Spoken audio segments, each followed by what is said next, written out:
میں ایک پاکستانی جاسوس دلی میں انٹیلیجنس ایجنسی کی جیل توڑ کر قید سے ہوا فرار۔ سرفروشی، جاسوسی اور فرار پر مبنی سنیے میری لاسوال سنسنی خیز سچی داستان۔ جاسوس۔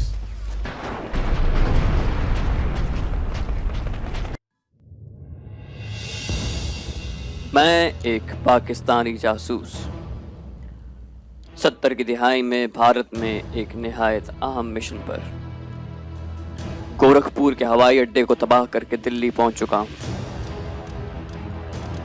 شاید کرنل شنکر ہماری اصلیت سے واقف ہے۔ پوری کہانی سننے کے لیے ڈسکرپشن میں موجود پلے لسٹ کے لنک کو کلک کیجئے اور چینل کو سبسکرائب کرنا مت بھولیے۔ سرخ بٹن کو دبائیے یا بیل آئیکن کو کلک کیجئے تاکہ آپ کو ہماری تمام ویڈیوز بلا تاخیر ملتی رہیں۔ تو آئیے کہانی کی طرف چلتے ہیں۔ یہ 6 جون 1974 کا دن تھا۔ آج ہم نے ڈاک کی تبدیلی کرنی تھی۔ کوریئر سے اس بار میں نے آصف علی روڈ پر ایک جوس کی دکان پر سپہر 4 بجے ملنے کا طے کیا۔ میرا جوڈو کراٹے والا ساتھی میرے ہمراہ مجھے کور دے رہا تھا۔ ہماری ڈاک کا پیکٹ بھی اس کے پاس تھا۔ ہم آصف علی روڈ پر 3:45 بجے پہنچ گئے۔ جوس کی دکان سے کچھ فاصلے پر ٹیکسی چھوڑی، میں دکان کی طرف چلا گیا۔ میرا ساتھی مجھ سے 20-25 قدم پیچھے تھا۔ ہم نے یہ طے کیا تھا کہ میں جوس کی دکان پر رک کر جوس کا آرڈر دوں گا۔ اس دوران میرا ساتھی میرے پاس سے گزرتے ہوئے ڈاک کا پیکٹ خاموشی سے مجھے تھما کر آگے بڑھ جائے گا اور آگے 20 میٹر کے فاصلے سے مجھے کور دے گا۔ میں جوس کی دکان پر پہنچا اور ابھی جوس کا آرڈر دے ہی رہا تھا کہ آنن فانن چاروں طرف سے 15 سے زیادہ افراد مجھ پر جھپٹ پڑے۔ نہایت تیزی سے انہوں نے میرے ہاتھ میرے پشت پر باندھے اور آنکھوں پر سیاہ پٹی باندھ دی۔ مجھے ایک گاڑی میں دھکیل کر 2 افراد میرے دائیں بائیں بیٹھ گئے اور گاڑی تیزی سے چل پڑی۔ یہ ساری کارروائی 1 منٹ سے بھی کم وقت میں ہو گئی۔ مجھے تو سنبھلنے کا موقع ہی نہیں مل سکا۔ یقیناً میرے ساتھی بھی اس اچانک اور غیر متوقع حملے سے بوکھلا گیا ہوگا اور اس سے پہلے کہ وہ مجھے کور دے سکے گاڑی مجھے لے کر جا چکی تھی۔ اس کے پاس ڈاک کا پیکٹ تھا جس کا تحفظ اس کی ذمہ داری تھی اور اس واقعے کی اپنے باقی ساتھیوں کو اطلاع بھی اس نے دینی تھی۔ یہ صرف میرے اندازے تھے جو گاڑی میں سفر کے دوران میں نے لگائے۔ یہ بھی عین ممکن تھا کہ میرے ساتھی کو بھی اسی وقت گرفتار کر لیا گیا۔ گرفتاری کے وقت تو میں ان کے نرغے میں تھا اور فوری طور پر میری آنکھوں پر پٹی باندھ دی گئی تھی اور مجھے کچھ علم نہ تھا کہ میرے ساتھی کے ساتھ کیا ہوا۔ گاڑی تقریباً 1.5 گھنٹہ چلتی رہی۔ اس دوران درجنوں موڑ کاٹے گئے اور کئی بار گاڑی چند لمحوں کے لیے رکی۔ یہ غالباً روڈ سگنل پر سرخ بتی ہونے کی وجہ سے تھی۔ میں نے گاڑی میں اپنی دونوں طرف بیٹھے لوگوں سے پوچھا کہ یہ سب کیا ہو رہا ہے۔ غالباً انہیں کوئی غلط فہمی ہوئی ہے اور سڑک پر سے یوں اٹھائے جانے کی تسدیل کے خلاف ہائی کورٹ میں جاؤں گا۔ میں ایک معزز کاروباری شہری ہوں اور میرے ساتھ بلا وجہ کا یہ سلوک کیا جا رہا ہے جو کہ انہیں بہت مہنگا پڑ سکتا ہے۔ ان دونوں نے جواب میں ایک لفظ تک نہ کہا۔ جب میں خاموش نہ ہوا تو اگلی سیٹ سے آواز آئی کہ اسے چپ کراؤ اور ان دونوں نے میرے منہ میں ایک کپڑا ٹھونس دیا۔ میری اس انداز سے گرفتاری اور یہ تضحیک آمیز سلوک یقیناً پولیس کی کارروائی نہیں تھی اور نہ ہی پٹی باندھنے تک میں نے کسی باوردی شخص کو دیکھا تھا۔ مجھے گھیرے میں لینے والے سب سویلین لباس میں تھے۔ جوس کی دکان پر میرے پہنچتے ہی ان کی فوری کارروائی کی ایک ہی وجہ ہو سکتی تھی کہ انہیں میرے جوس کی دکان پر پہنچنے کے دن اور وقت کے علاوہ شناخت کا بھی علم ہو چکا ہے۔ کوریئر سے ہر ملاقات پر آئندہ ملنے کا دن، وقت اور نئی جگہ کا تعین میں کرتا تھا جس کا علم میرے اور کوریئر کے سوا کسی اور کو نہ ہوتا۔ حتیٰ کہ میرے ساتھی اور مجھے کور دینے والے کو بھی یہ علم نہ ہوتا تھا کہ مجھے کہاں اور کس وقت کوریئر سے ملنا ہے۔ مجھے 100% یقین ہو چکا تھا کہ کوریئر نے ہی انہیں بتایا تھا۔ کوریئر کو 4 بجے سے پہلے وہاں پہنچ جانا چاہیے تھا۔ میں جوس کی دکان پر 4 بجنے کے 2-3 منٹ کے بعد پہنچا تھا۔ جہاں ہم نے ٹیکسی چھوڑی تھی وہاں سے بھی جوس کی دکان صاف دکھائی دیتی تھی۔ اس وقت بھی کوریئر وہاں موجود نہ تھا۔ ان وجوہات کی روشنی میں صرف کوریئر ہی دکھائی دیتا تھا جس نے میری مخبری کی تھی۔ اگر پکڑنے والوں کو اپنی تفتیش سے میرے متعلق پتہ چلا ہوتا تو مجھے گرفتار کرنے کے لیے لودھی ہوٹل بہترین جگہ تھی جہاں میں ہر وقت موجود رہتا تھا۔